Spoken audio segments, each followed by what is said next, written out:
오늘 이 새벽에 하나님께서 주시는 하나님 말씀 마태복음 5장 8절입니다. 제가 교리입니다. 마음이 청결한 자는 복이 있나니 그들이 하나님을 볼 것이며. 아멘. 좋은 아침입니다. 복되도다 마음이 청결한 너희여 너희가 하나님을 볼 것이다. 여러분의 마음은 청결합니까? 아마 이렇게 질문을 하면 다들 마음 한 구석이 찔릴 것입니다. 왜냐하면 내 속에 무엇이 있는지 스스로 누구들 잘 알고 있기 때문입니다. 정상적인 사람이라면 말이지. 물론 가끔가다 무엇에 쉬인 사람은 그렇지 않은 분들도 종종 있고요. 저도 제 자신을 보면 제 속에 온갖 생각들이 다 들어있는 것을 보게 됩니다. 세상에 온갖 잡동사니들 말이지. 그렇다면 이 말씀은 무슨 의미겠습니까?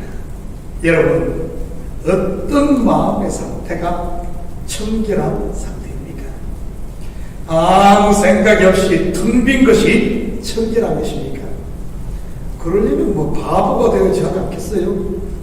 이런 사람들을 영어로는 나이브하다고 하고, 그런데 이런 나이브한 사람들 보면 제일 쉽게 미혹에 넘어간다는 사실 아십니까? 천사와 같은 사람이 어느 날 보면 완전 마귀가 되어 있는 경우들 말이지. 그런 것을 보면 마음에 아무 생각이 없는 나이브한 것이 청결한 것이 아닌 틀림없는 것 같습니다. 먼저 청결로 번역된 헬라 카타로스인입니다. 그 뜻은 흠 없는, 섞이지 않은, 구별된 이라는 뜻입니다. 천하 인생들 중에 흠없는 사람이 있을까요? 그런데도 본문은 복되도다 마음이 청결한 너희여 라고 선언을 합니다. 그렇다면 이 의미가 무엇이겠습니까? 성경에서 그 의미를 한번 찾아보도록 하겠습니다. 에스겔서 36장 25절에서 28절입니다. 맑은 물을 너희에게 뿌려서 너희로 정결하게 하되 곧 너희 모든 더러운 것에서와 모든 우상숭배에서 너희를 청결하게 할 것이며 또 새 영을 너희 속에 두고 새 마음을 너희에게 주되 너희 육신에서 굳은 마음을 제가 부드러운 마음을 줄 것이며 또 내 영을 너희 속에 두어 너희로 내 율례를 행하게 하리니 너희가 내 규례를 지켜 행할지라. 내가 너희 조상들에게 준 땅에서 너희가 거주하면서 내 백성이 되고 나는 너희 하나님이 되리라. 이 말씀은 우상숭배에 빠져 하나님께 심판을 받아 바벨론 포로가 되었던 이스라엘.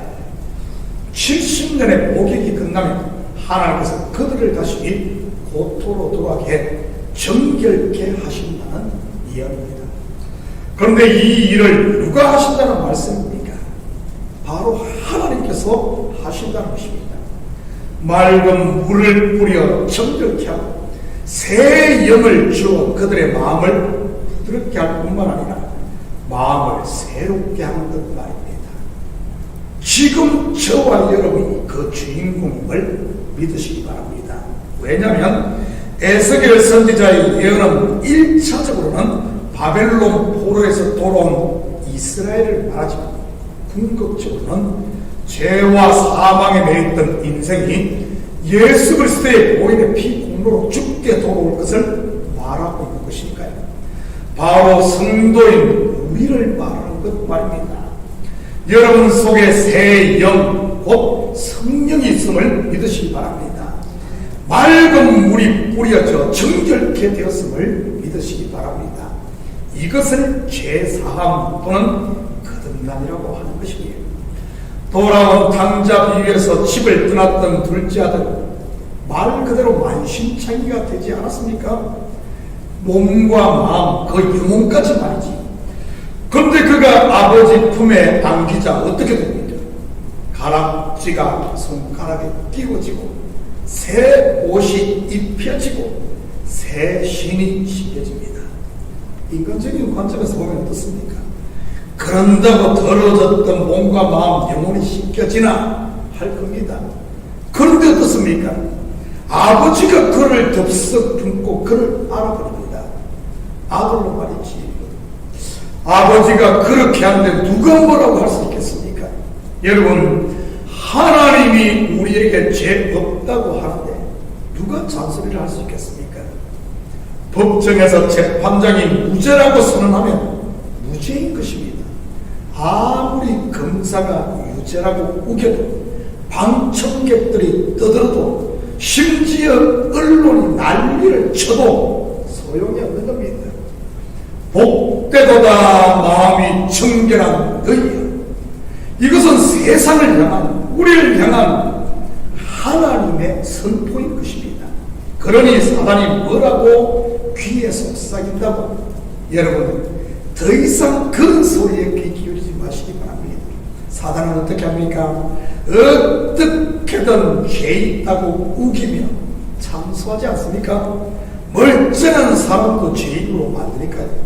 하지도 않은 것을 했다고 우기고, 했던 말 또 하고, 했던 말 또 해. 마치 거짓을 참인 양 사람들을 속이고 미혹시키는 것이지. 사람이 거짓말에 계속 노출되면 어떻게 되는 줄 아십니까? 우매한 사람들은 가스라이팅 당해 미혹되고 맙니다. 요즘 그런 일들이 얼마나 많습니까? 심지어 사회 문제까지 되고 있으니까요. 스토킹도 비슷한 케이스인 것입니다. 이것은 세상 사람들 뿐만 아니라 교회 안에서 흔하게 일어나고 있는 것입니다. 저는 우리 식구들이 사람의 소리가 아닌 하나님의 말씀에 귀를 기울 수 있기를 축복합니다. 그러면 이런 사탄의 거짓이 금방 분별되고, 그런 소리를 들으면 귀가 솔깃하고 달콤한 것이 아니라 구역질이 날 테니 말이지. 그러니 근처도 못하게 하는 것입니다. 마귀의 소리를 계속 들으면 영혼이 병들지만 하나님의 말씀을 들으면 우리의 영혼이 소생하게 되는 것이고요. 레위기 6장 18절입니다. 아론 자손의 남자는 모두 이를 먹을지니 이런 여호와의 화제물 중에서 대대로 그들의 영원한 소득이 되리라. 이를 만지는 자마다 거룩하리라. 계속해서 27절입니다. 그 고기에 접촉하는 모든 자는 거룩할 것이며 그 피가 어떤 옷이든지 묻었으면 묻은 그것을 거룩한 것으로 빨 것이요. 하나님께 드려진 거룩한 제물에 접촉을 하면 어떻게 됩니까? 비록 내가 속되다 할지라도 거룩해집니다. 이것은 선물도 마찬가지인 것이고요. 거룩이 전가된다는 말이지. 고린도전서 17장 14절입니다. 믿지 아니하는 남편이 아내로 말미암아 거룩하게 되고 믿지 아니하는 아내가 남편으로 말미암아 거룩하게 되나니 그렇지 않으면 너희 자녀도 깨끗하지 못하리라. 그러나 이제 거룩하리라. 여러분, 한 몸인 남편이 아내로 말미암아 거룩하게 되듯 그리스도와 한 몸을 이룬 성도인 우리 또한 믿음으로 흠없는 자로 칭함받음을 믿으시기 바랍니다. 여기서 칭함받는다는 말은 죄 없다고 하나님께서 선언하신다는 말이고요. 내 스스로 깨끗해서 죄 없는 것이 아니고 말이지. 그래서 복인 것이지. 만약 내 노력이나 내 힘으로 된 것이라면 그것은 복, 곧 은혜가 아닌 그냥 내 상급인 것입니다. 여러분, 성도의 상급이 무엇입니까? 내가 취한 부입니까? 내가 취한 디플로마입니까? 내가 낳은 자녀입니까? 분명 세상 사람들에게는 이것이 상급일 것입니다. 물론 그런 상급은 얼마 지나지 않아 다 쓰레기통에 들어갈 것이지만 말이지. 내가 없어질 때 말입니다. 그렇지만 성도의 상급은 무엇인지 볼까요? 창세기 15장 1절입니다. 이후에 여호와의 말씀이 환상 중에 아브라함에게 임하여 이르시되 아브라함아 두려워하지 말라. 나는 내 방패요 너의 지극히 큰 상급입니다. 뭐죠? 바로 하나님이 우리의 상급인 것입니다.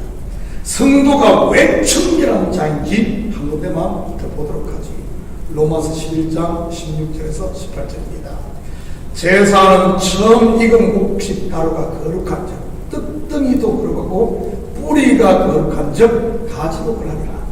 또한 가지 열매가 꺾였는데 돌감나무인 내가 그들 중에 접붙임이 되어 참 감람나무 진액을 함께 받는 자가 되었습니다. 그 가지들을 향하여 자랑하지 말라. 자랑할지라도 내가 뿌리를 보존하는 것이 아니요 뿌리가 너를 보존하는 것이니라. 저와 여러분은 믿음으로 예수께 접붙임 되었음을 믿으시기 바랍니다. 그래서 교회의 머리는 그리스도로 하는 것입니다. 우리는 그와 연합된 가지 곧 지체인 것이지.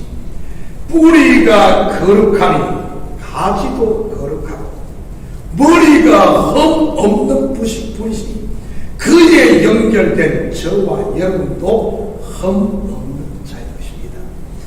복되도다 카타로스 흠 없는 너희여, 복되도다 구별된 너희여. 그렇다면 이런 복을 받은 우리에게서 무엇이 나와야 하겠습니까? 당연히 감사와 찬양인 것입니다. 왜 성도들 가운데 불평하는 분들이 있는 줄 아십니까? 바로 자기가 누구인지를 몰라서 그런 겁니다.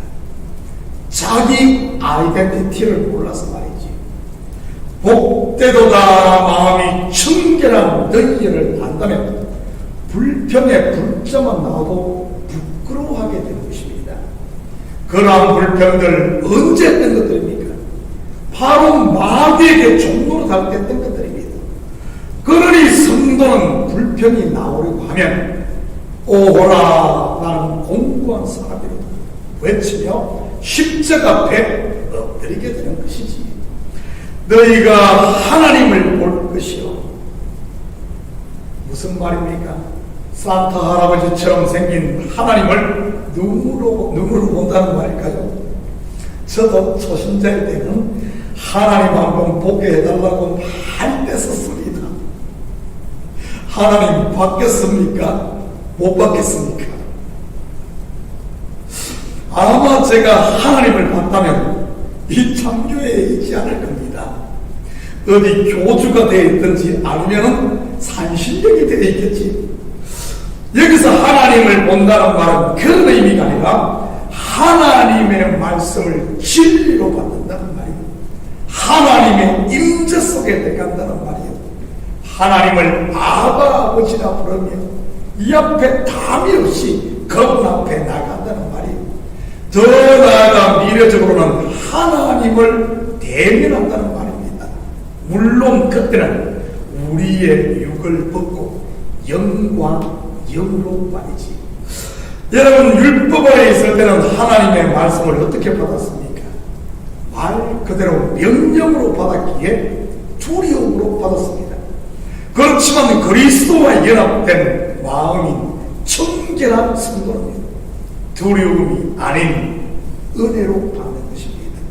저는 우리 식구들이 말씀을 통해 나를 위해 행하신 하나님의 놀라운 일 곧 복음을 들은 항상 은혜 속에 가시기를 축복합니다. 그러면 우리 영혼이 날마다 소생함을 입을 테니까요. 사랑하는 성도 여러분, 오늘 하루 청결함을 입은 성도로서 우리의 마음을 청결하게 간직함으로 하나님의 임재 속에서 하나님의 나라를 사는 이런 복된 하루 되시기를 예수님의 이름으로 축복합니다. 같이 기도합니다. 사랑의 아버지 하나님, 참으로 감사를 드립니다. 우리를 청결케 하신 하나님, 참으로 감사를 드립니다.